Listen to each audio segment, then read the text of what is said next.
Cabinet ने यहाँ पर एमएसपी को आज 14 खरीफ फसलों 2025-26 के मार्केटिंग ईयर के लिए यहाँ पर अप्रूवल दे दिया है। और आपको बता दें कि पिछले साल के कंपैरिजन में यहाँ पर जो एवरेज प्राइस इंक्रीज है वो 7% के आसपास का है।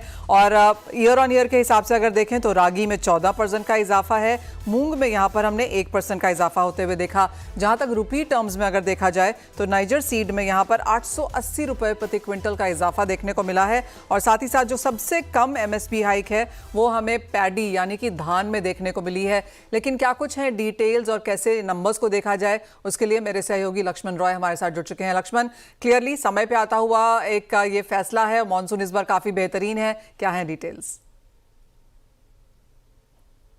दरअसल सरकार ने खरीफ फसलों पे जो एमएसपी को बढ़ोतरी की है उसमें करीब 13 फसल इसमें शामिल है। लेकिन जो महत्वपूर्ण फसल है उनका जिक्र आपको कर दूं कि धान के एमएसपी 2300 रुपये प्रति क्विंटल से बढ़ा करके 2369 रुपये प्रति क्विंटल कर दी गई है।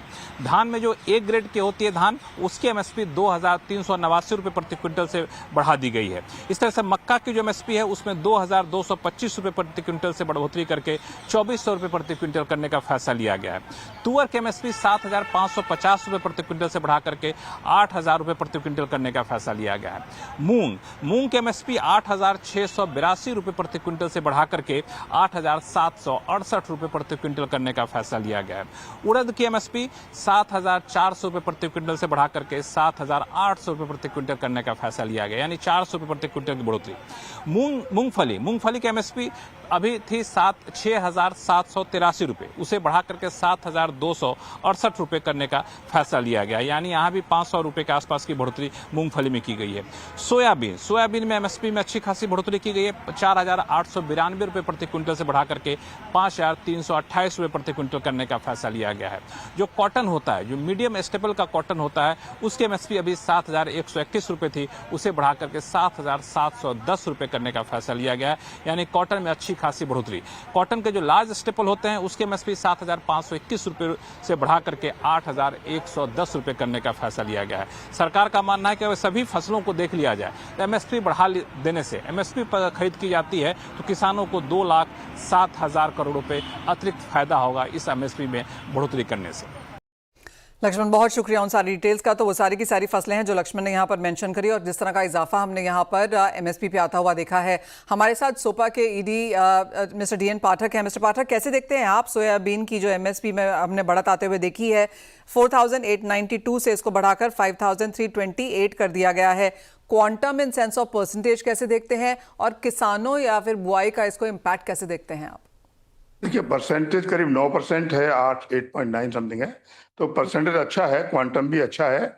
इसका एक सेंटिमेंटल इम्पैक्ट जरूर किसानों के ऊपर पड़ेगा, क्योंकि जो पिछले साल क्योंकि गवर्नमेंट ने सोयाबीन खरीदा था एमएसपी पे, तो ये किसानों को एक ऐसा वो हो गया है कि जब भाव नीचे रहेंगे तो सरकार खरीदी करती है।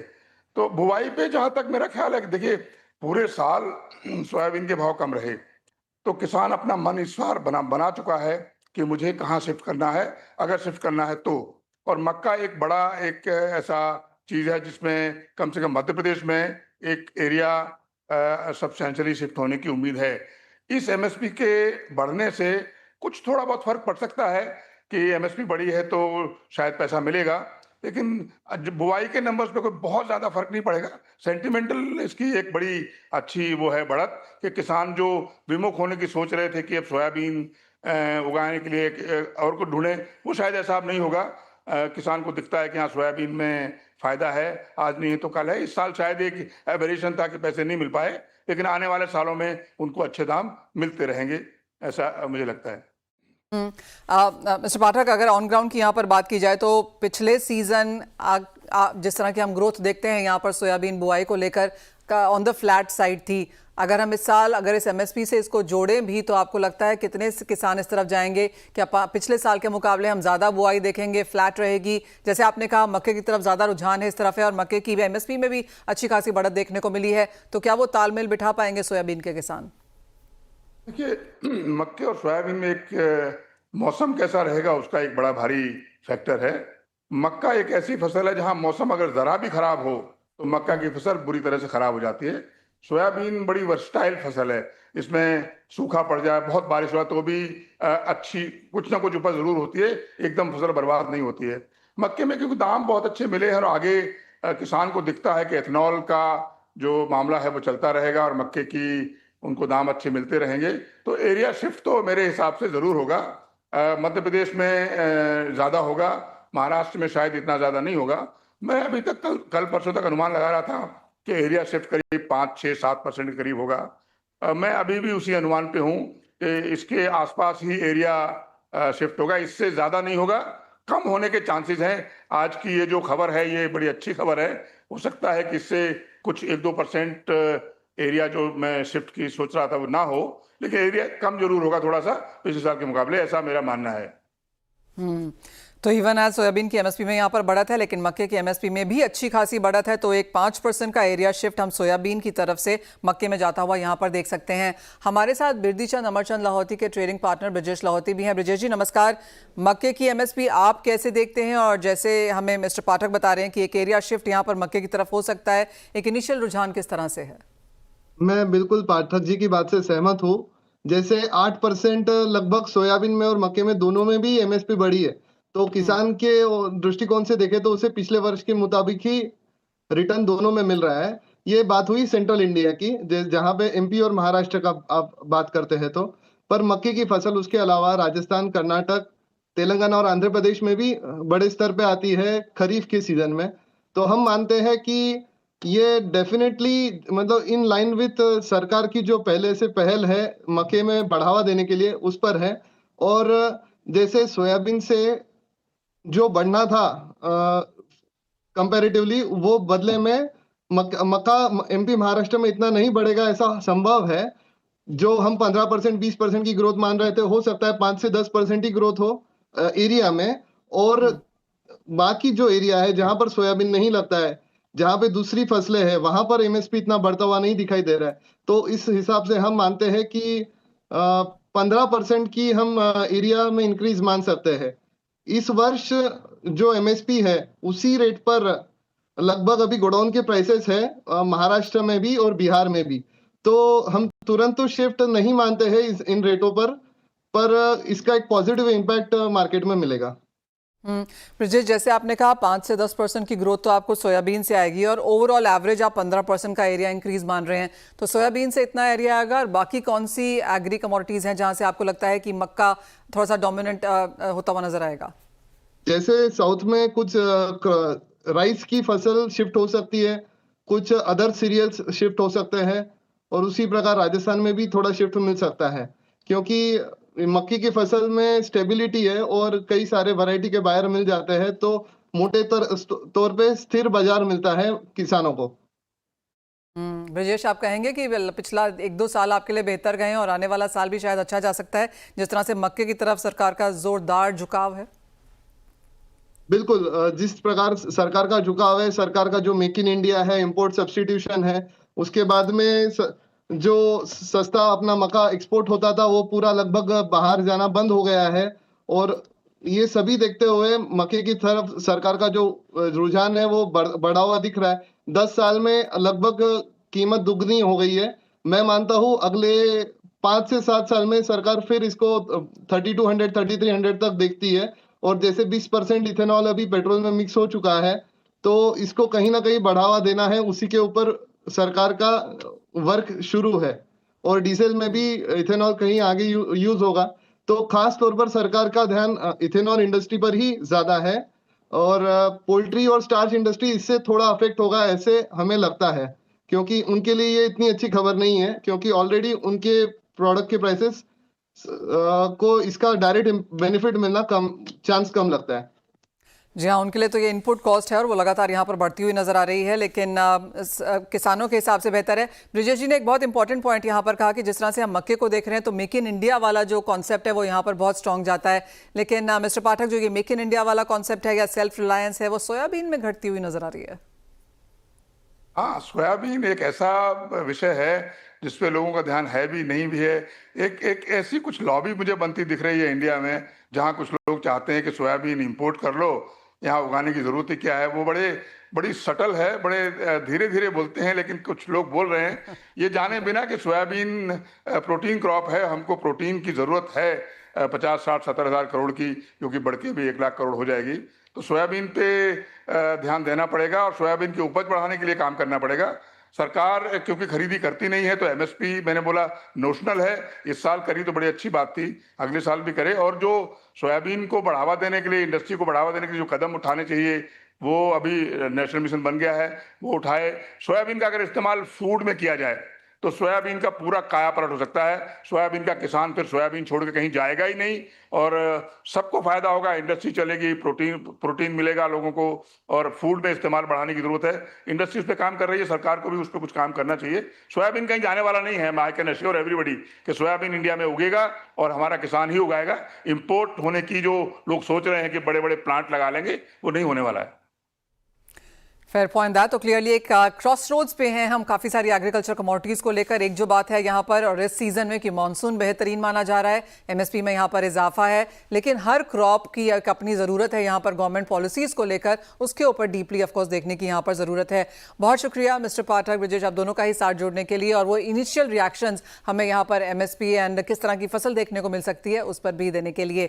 वेल, ये तो बात हुई एमएसपी की और 2 फसलें जहाँ पर हमने आपको बताया भी है, लेकिन साथ ही साथ आपको याद दिला दें कि गेहूं की प्रोक्योरमेंट को लेकर काफी खबरें हैं। लेकिन जो आज की खबर है वो ये है कि सरकार ने यहां पर फिर से एक स्टॉक लिमिट लगा दी है। वो ऐसे समय पे है जब फसल अच्छी खासी मानी जा रही थी, सरकारी प्रोक्योरमेंट 4 साल के हाईज पर है, प्राइवेट ट्रेडर्स के पास अच्छा खासा स्टॉक है। तो इस समय पे क्या इसे लाने की जरूरत थी या फिर ये एक ईयरली पैटर्न बनता जा रहा है, इस पर बात करेंगे। हमारे साथ वीट प्रोडक्ट प्रमोशन काउंसिल के चेयरमैन अजय गोयल हैं। अजय जी, जो ये सरकार की तरफ से फैसला आया है, क्या ये ईयरली चीज है कि हर बार आता है तो इस बार भी आ गया, या इसके पीछे आप कोई और तर्क देखते हैं? देखिए, बड़ा दुर्भाग्यपूर्ण है कि जो है सरकार को ऐसा फैसला लेना पड़ा, वो भी उस साल में जिस साल जो है रिकॉर्ड क्रॉप रहा है, अच्छा खासा प्रोक्योरमेंट रहा है गवर्नमेंट के पास।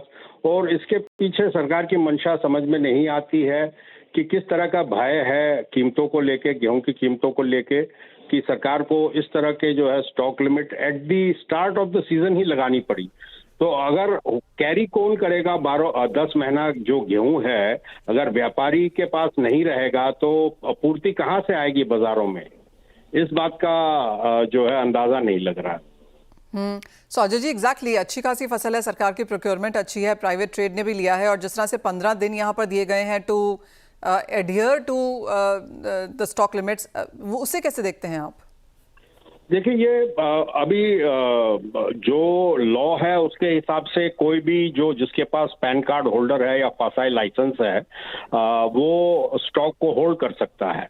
तो मुझे लगता है हर व्यापारी के पास मल्टीपल फर्म्स होंगी, या तो वो उसमें ट्रांसफर करेगा या वो मार्केट में बेचेगा एट अ लॉस, क्योंकि जब सरकार का ऐसा अनाउंसमेंट आता है तो मार्केट में केवल सेलर्स रहते हैं और बायर्स डिसअपियर हो जाते हैं।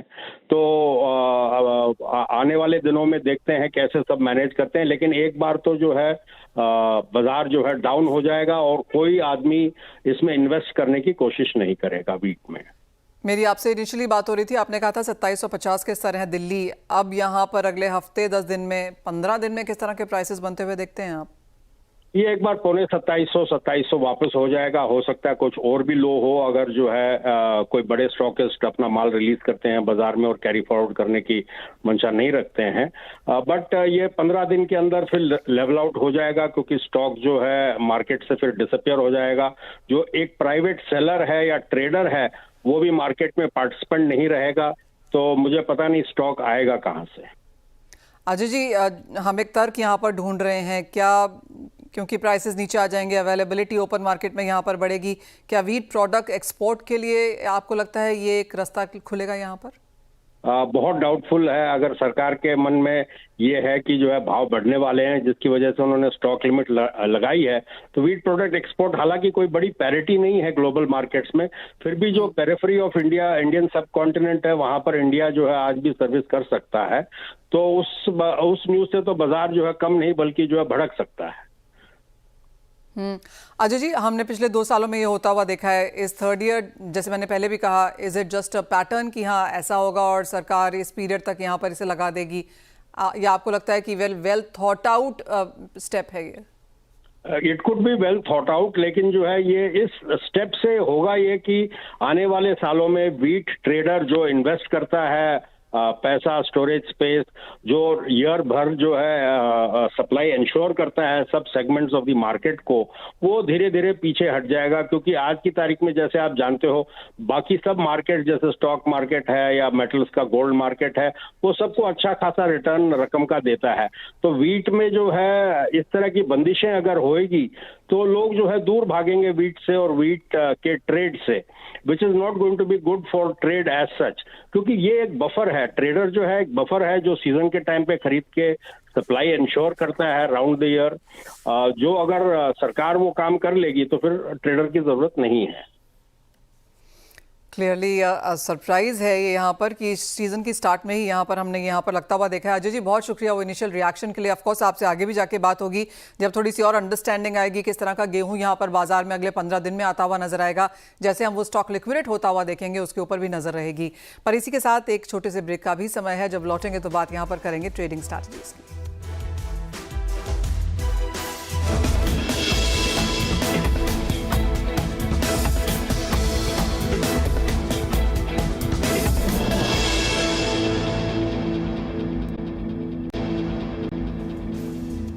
हमारे साथ अब गंगानगर कमोडिटीज से अमित खरे और chartandtrot.com के फाउंडर विकास बगाड़िया हैं। आप दोनों का कार्यक्रम में स्वागत है। सोने चांदी से शुरुआत कर लेते हैं क्योंकि कुछ मुनाफा वसूली यहां पर देखने को मिली थी, लेकिन बाजार के पास काफ़ी सारा ट्रेड डेटा है आगे जाकर रिएक्ट करने को।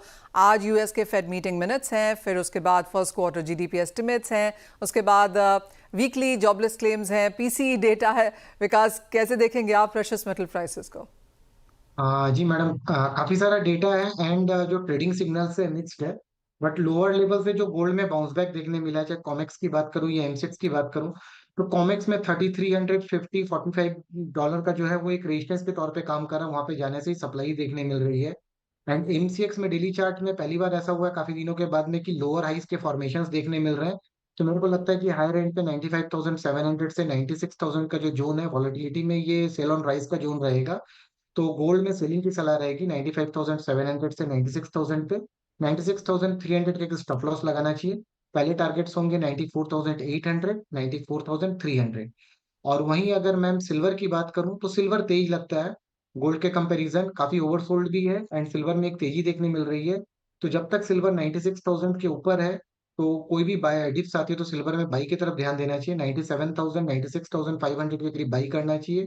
96,000 का स्टॉप लॉस लगा के 99,000 और 99,900 के टारगेट सिल्वर में देखने मिल सकते हैं। जी मैम। अमित, आप बेस मेटल्स कैसे देखते हैं? क्योंकि यहाँ पर कुछ खरीदारी देखने को मिली थी इनिशियली, लेकिन उसके बाद काफ़ी फ्लैट कारोबार, फिर से एक बहुत डायरेक्शनलेस ट्रेड है।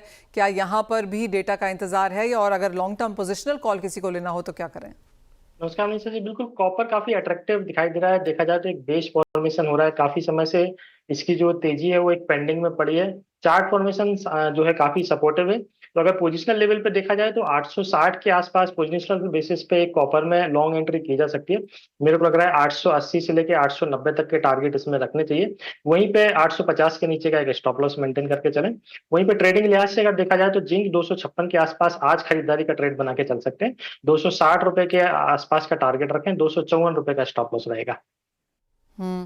एक नज़र यहाँ पर कच्चे तेल पे डाल लेते हैं, क्योंकि ओपेक एनालाइज की यहाँ पर स्टेटमेंट्स अब आनी शुरू हो गई हैं, लेकिन बहुत जल्दी हमें पता चलेगा कि जुलाई के आउटपुट को लेकर उनकी क्या सेंस है। यहाँ पर आपको क्या लगता है विकास? क्योंकि अगेन एक नैरो रेंज में, लेकिन ऑफ कोर्स लोज से आज खरीदारी यहाँ पर अनएक्सपेक्टेड लाइंस है। हाँ जी मैम, क्रूड को अगर हम लोग एमसीएक्स में चाल को देखें तो एक नैरो रेंज में ट्रेड कर रहा है, नीचे 5100 के सपोर्ट्स को मान रहा है, बट ऊपर कहीं 5,450, 5,500 में सप्लाई देखने मिल रहा है। तो क्रूड ऑयल पे बाई ऑन रिस्क की रणनीति रहेगी। 5200 से 5150 तक अगर कहीं डीप आता है तो यहाँ पे बाई करना चाहिए। 5100 का एक स्टॉप लॉस रखना चाहिए। हायर एंड पे 5400 और 5450 के टारगेट्स देखने मिल सकते हैं। जी मैम। नेचुरल गैस आपको कैसा लगता है अमित? यहाँ से बिकवाली का ट्रेड लेके चलना है। ट्रेडिंग के लिहाज से 320 के करीब बेचे, 326 रुपए का स्टॉप लॉस लगाए, 309 रुपए का इंट्राडे का टारगेट इसमें रख सकते हैं। विकास, डॉलर इंडेक्स आप कैसे देखेंगे? क्योंकि यहाँ पर अपने निचले स्तरों से फिर से कुछ खरीदारी लौटी है, एक महीने के लोज ऑफ कारोबार। जी मैम, डॉलर इंडेक्स को अगर मैं देखूं तो एक सिडवेज मूव के साथ साथ नीचे से थोड़ा बाउंस बैक आया, बट लगता है कि थोड़ा सा रेंज बाउंड रहना चाहिए आने वाले 1 से 2 हफ्ते। 98.90 और 99 एक सपोर्ट के तौर पे उभरेगा, बट ऊपर में $101 का जो है वो एक रेजिस्टेंस है, स्टीप रेजिस्टेंस है। कोई भी बड़े मूव्स 101 के ऊपर ही आएंगे, तो टिल देन लगता है कि इस रेंज पे 99 से 101 के बीच में डॉलर इंडेक्स कंसोलिडेट करना चाहिए। जी मैम। अमित, एक फाइनल सवाल, और एग्रीकल्चर काफी बजिंग है, एमएसपी आ गया, स्टॉक लिमिट गेहूं पर आ गई, मॉनसून बेहतरीन होने की उम्मीद है, यहाँ पर आपकी क्या सेंस? प्रॉपरली ट्रेडिंग पे ही फोकस करना चाहिए, क्योंकि एग्री में भी एक रेंज बाउंड कारोबार जो है देखने को मिल रहा है काफी दिनों से। ग्वारसीड ग्वारगम की तरफ मैं जाना चाहूंगा। 5120 के आसपास जून वायदा ग्वारसीड में एक ट्रेडिंग के लिहाज से खरीदारी का ट्रेड लेके चल सकते हैं। 5250 का टारगेट रखें, नीचे में 5070 का एसएल मेंटेन करें। गुआरगम 9600 के आसपास खरीदें, 99 का टारगेट लेके चलें, नीचे में 9400 रुपए का स्टॉप लॉस है। हल्दी काफी अट्रैक्टिव चार्ट पे दिखाई दे रहा है, 13800 के आसपास चल रहा है, मौजूदा स्तर पर खरीदारी करें। 13400 रुपए का स्टॉप लॉस लगाएं, और मेरे को लग रहा है एक हफ्ते तक के लिए 14700 रुपए तक के टारगेट इसमें देखने को मिल सकते हैं। साथ ही साथ कॉटन पे आपकी क्या सेंस है, क्योंकि यहाँ पर हमने एमएसपी बढ़ता हुआ भी देखा है, कोई रिएक्शन है यहाँ पर? कॉटन में देखा जाए तो एक मिला जुला कारोबार अभी काफी समय से देखने को मिला, कोई बड़ा मोमेंटम जो है चार्ट पे दिखाई नहीं दे रहा है। कॉटन कैंडी अगर एमसीएक्स की बात करें तो 30 मई वायदा अभी 53,300 रुपए के आसपास का मोमेंटम है। 53,000 के आसपास इसमें खरीदारी का ट्रेड ट्रेडर्स कर सकते हैं। छोटा 55,000 रुपए तक का टारगेट रखें, नीचे में 54,500 रुपए का स्टॉप लॉस लेके चलें। Fair point that. बहुत शुक्रिया आप दोनों का ही, अमित एंड विकास, साथ जोड़ने के लिए, तमाम स्ट्रैटेजीज भी फटाफट से यहाँ पर शेयर भी करने के लिए। वेल, इसी के साथ फिलहाल इस कार्यक्रम में इतना ही समय है, लेकिन जाते जाते आपको बता दें कि सोना इस साल की एक बहुत शानदार परफॉर्मिंग कमोडिटी रहा है। तो तैयार हो जाइए, क्योंकि हम आपके लिए लेकर आए हैं एक धमाकेदार live webinar, gold master class. हमारे एक्सपर्ट्स आपको बताएंगे कि सोने में ट्रेडिंग और निवेश कैसे करना है, रियल केस स्ट्रैटेजीज के साथ बताया जाएगा। और जी हाँ, आपके सभी सवालों के जवाब, चाहे बात हो कहाँ सोना खरीदना है, कितना और कब, गिफ्टिंग पर टैक्सेस कैसे लगते हैं, पोर्टफोलियोज में सोने का क्या हिस्सा हो, हेजिंग मैकेनिज्म यहाँ पर किस तरह के होने चाहिए, और पुराने और नए ज्वेलरी पर जीएसटी के क्या नियम हैं, और इसी के साथ आपके हर सवाल के जवाब मिलेंगे इस वेबिनार में। तो देर ना करें, अपनी स्क्रीन पर दिख रहे लिंक पर रजिस्टर करें और बने गोल्ड मास्टर क्लास का हिस्सा।